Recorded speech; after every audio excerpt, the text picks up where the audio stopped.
My friends, tonight is a night of hope, a celebration of what America once was, and with God's grace, what it will soon be again.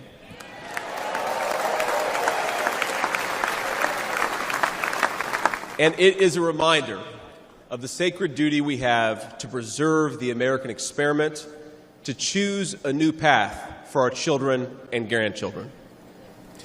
But as we meet tonight, we cannot forget that this evening could have been so much different. Instead of a day of celebration, this could have been a day of heartache and mourning. For the last 8 years, President Trump has given everything he has to fight for the people of our country.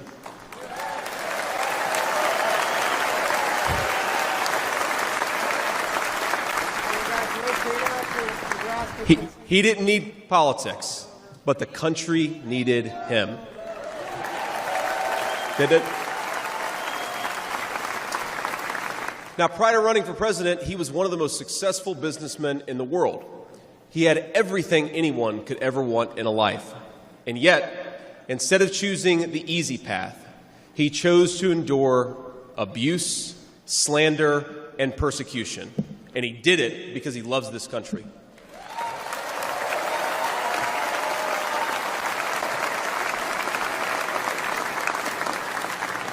I want all Americans to go and watch the video of a would-be assassin coming a quarter of an inch from taking his life.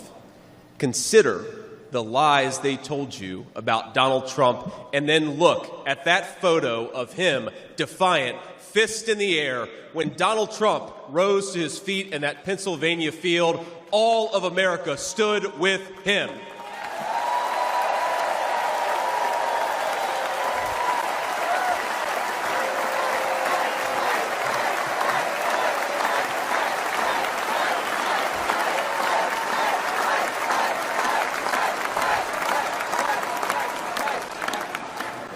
And what did he call us to do for our country?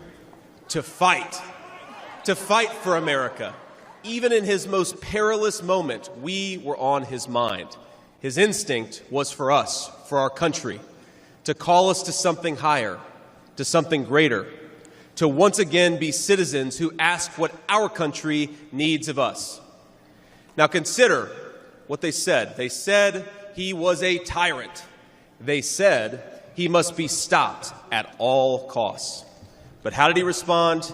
He called for national unity, for national calm, literally right after an assassin nearly took his life.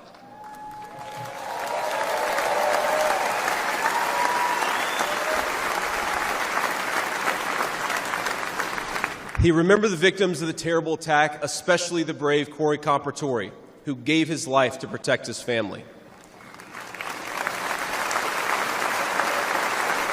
God bless him. And then President Trump flew to Milwaukee and got back to work.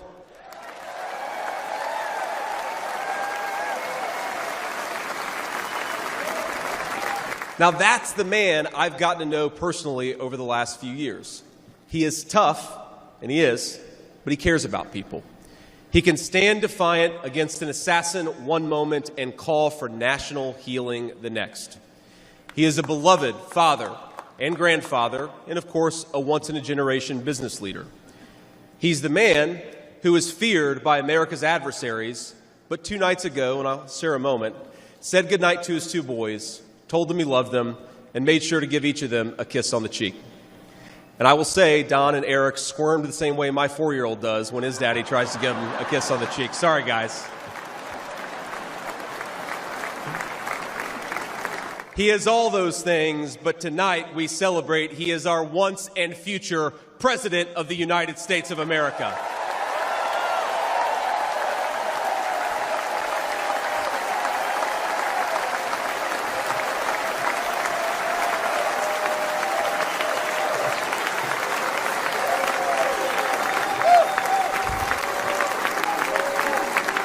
Don't miss out. Follow Oneindia for real-time updates.